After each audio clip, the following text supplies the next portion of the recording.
கடவுள் ஏன் கல்லானான் மனம் கல்லாய்ப்போன மனிதர்களாலே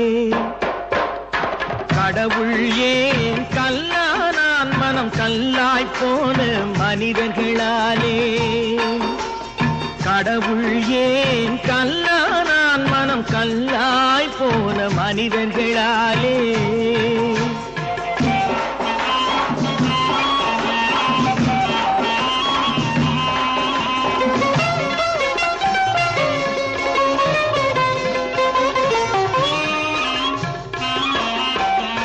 கொடுமையை கண்டவன் கண்ணை இழந்தான் அதை கோபித்து தடுத்தவன் சொல்லை இழந்தான் கொடுமையை கண்டவன் கண்ணை இழந்தான் அதை கோபித்து தடுத்தவன் சொல்லை இழந்தான் இரக்கத்தை நினைத்தவன் பொன்னை இழந்தான்